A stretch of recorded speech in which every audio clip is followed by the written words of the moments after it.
Purdy? He good enough to skip preseason games?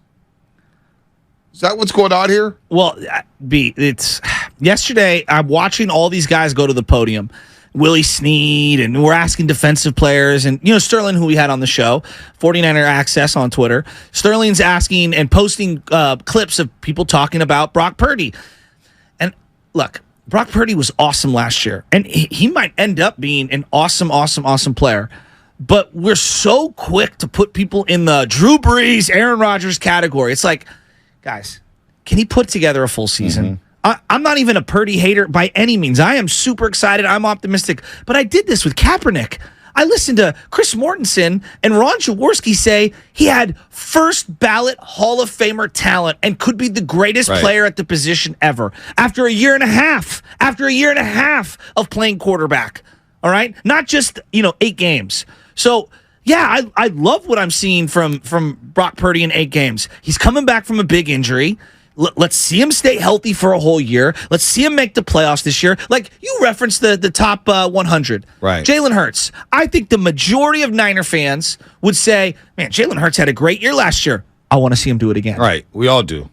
And he's going to, and they're saying it nationally. And Hurts had, I would say, higher highs in the playoffs than Purdy because he played in the big game in the Super Bowl, and he looked outstanding. Like, he looked unbelievable in that Super Bowl. So, I feel like we're really setting up Brock Purdy to not meet expectations, and what are the expectations with Brock Purdy? I mean, you just referenced they got like 8 guys in the top 100. Yeah, but what are the expectations for Brock Purdy? Win the Super Bowl, and is that the expectation for Brock? It feels like it because this is a win now team.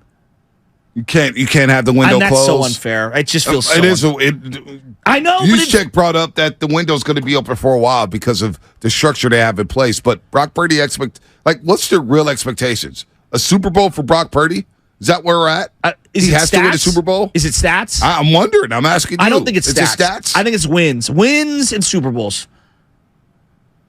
Right? Yeah.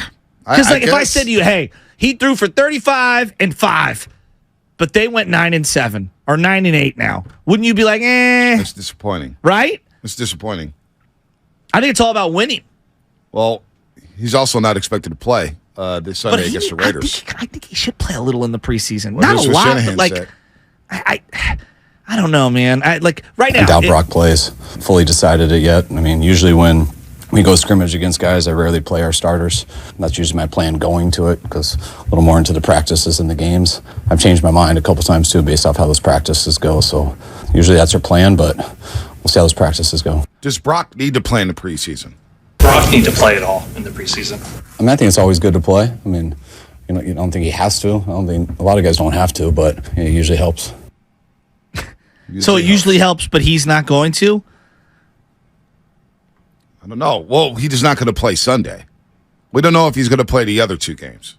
He won't play on Sunday. Look, if the same thing happened with Trey Lance last year, wouldn't we want to see a little bit of him? Well, Trey Lance played the first game last year. No, but I'm saying, let's say Trey played 8 games and they went 8-0. Wouldn't you want to see a little? Yeah, I mean, Mahomes plays in the preseason. But my whole thing, Trey Lance was named the starter all offseason. He came into camp as a starter. And he played in that week 1 preseason game against the Green Bay Packers and threw a touchdown pass to Danny Gray. Wouldn't you at least acknowledge that Trey had not shown enough in game footage compared to Purdy? He hadn't. Nowhere near enough. No, 8 games compared to 2. I get it. But considering that he's trying to get his timing back and he's trying to get his rhythm, and we've talked so much about rust over the first 2 weeks of his return, look, I mean, are 8 snaps really going to change or make a break? Probably not, but I think there is a little something to, get popped in the chest and feel good. Like, hey, you haven't really gotten hit yet. Yeah, I mean, he'll play in the inter-squad scrimmage. He'll play in the scrimmage, and we'll see what's what. Are you really excited for that scrimmage? Yeah, I mean, we're going to see a lot of work. He'll see work against the starters. He'll see work against the starters, against the Raiders' defense. He'll be able to run around. The only thing that won't happen is he will not get hit in practice, and you want to preserve the quarterback, and you don't want them taking hits in preseason games or scrimmages, so he won't do that. So I'm sure we'll see Jimmy G, Brock Purdy week 2 in the preseason. I don't think Shanahan's going to sit him the entire preseason. I don't think Brock Purdy's made it that far yet. I mean, you bench him even Mahomes plays in the preseason, for crying out loud. I mean, yeah. He gets reps. Yeah. You know, so you need game reps, and I think he will get some game reps in week 2 in the preseason. Let's go to David and Brentwood. I want to talk about Jimmy on the Raiders. Jimmy, David, what's happening? Hey, good morning, guys. Look, whatever Jimmy G does with the Raiders, as a big-time Jimmy G fan, I can tell you, okay, I'm over it. He's no longer with the team. Whatever he does, it really doesn't affect me, or it makes no difference to me as a fan.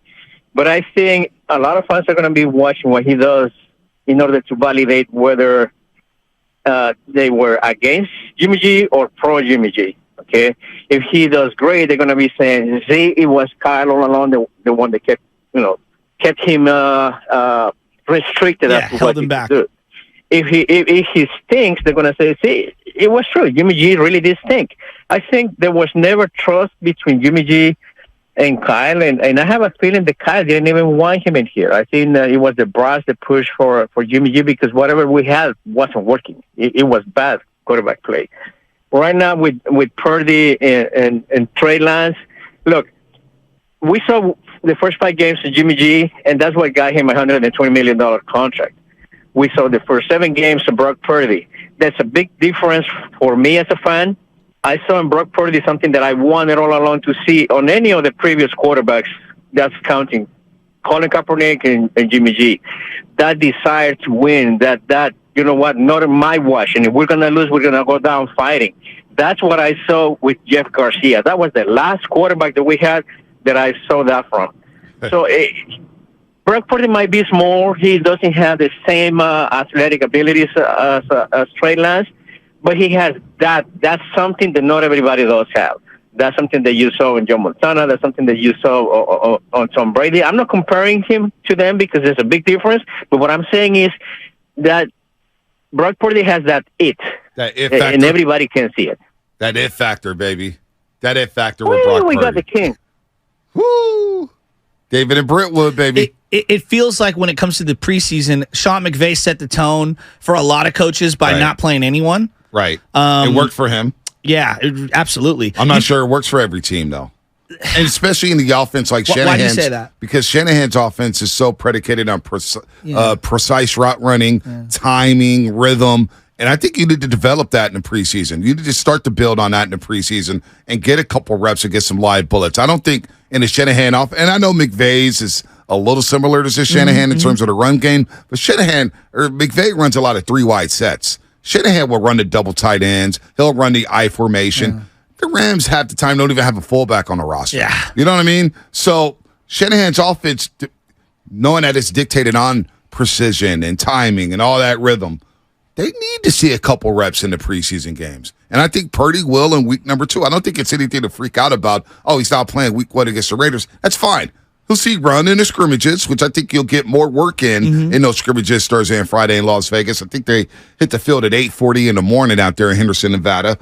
And then he'll take Sunday off, and that's fine, which means we'll see a lot of Trey and a lot of Darnold, and that excites me. Who's really ahead in that competition for the backup job, Trey Lance or Sam Darnold? Now, Shanahan had some jokes yesterday. He was telling some jokes with some reporters about Sam Darnold. Check this out. He had a near interception today, but Sam Darnold hasn't thrown any so far in camp. Is that something that you were curious about? You sure? Huh? Well, 2 days ago. You guys positive? You guys are pretty good at charting these stats, but there was a tip, and I'll bet you guys $5. Oh, are we allowed to bet on that? Hey, well, I'll take it. No picks. I don't know. I thought there was a tip that the guy dove for and got, but I'll check again. So, joking about Darnold's picks. How big of a game is this for Darnold and Trey Lance? Forget Purdy not playing. How big of a game is this for Trey and Darnold? Not only the scrimmages, but it feels like they better ball out on Sunday. Well, it's interesting that you bring up those. Yeah, they absolutely. And I think a lot of fans. This is a legacy game. It might be a legacy game for Trey Lance. Week 1 preseason against the Raiders might be a legacy game for Trey Lance and Sam Darnold.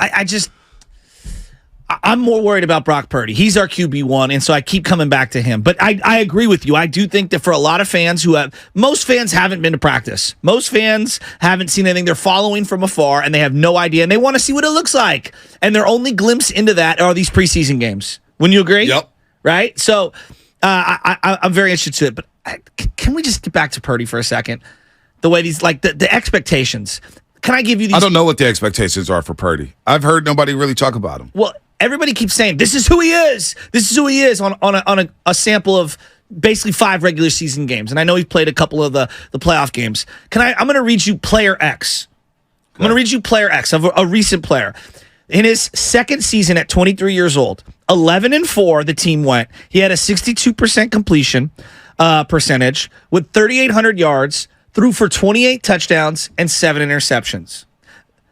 They went really far. He was a Pro Bowler. The next year, he was 24 years old, went 13-3, had a 65% completion percentage, threw for 4,700 yards, 32 touchdowns, 12 interceptions. He went to the Pro Bowl. Is that Justin Herbert? No. Who's that? And he fell off after that. His name's Jared Goff. Jared Goff. Okay. His name's Jared Goff. I'm just curious. How do Niner fans view someone like Jared Goff, who had a great surrounding cast when McVay initially came in? I know he started off really rocky his first year, but when he came into the equation, Todd Gurley was a superstar. He's a dude. A superstar. And those are great numbers. But I think if I said to most Niner fans, hey, Jared Goff, they wouldn't have said, oh, Montana, oh, Drew Brees, Aaron Rodgers. And the way that we're talking about Purdy, I'm not saying that he's not a really good player. I'm saying, guys, let's pump the brakes. The truly great players, Drew Brees, Aaron Rodgers, that people keep referencing him to. I'm hearing people say Joe Montana. 15 years of excellence. Jared Goff put together 2 incredible years. Niner fans would die to have a quarterback throw for 3,800 yards, 28 touchdowns, 7 interceptions, and 63% completion, and the team go 11-4. They would die for him to follow that up with 32 touchdowns and 12 interceptions, 65% completion, and then fall off the. That's what Jared Goff just did in your division. Jared Goff also did it last year. He threw for damn near 4,500. And 29 touchdowns and 7 picks in Detroit. And everybody laughed at him when he got traded to Detroit. Everybody laughed. They said, oh, he was the reason why the Rams didn't win the Super Bowl. He got all the blame. But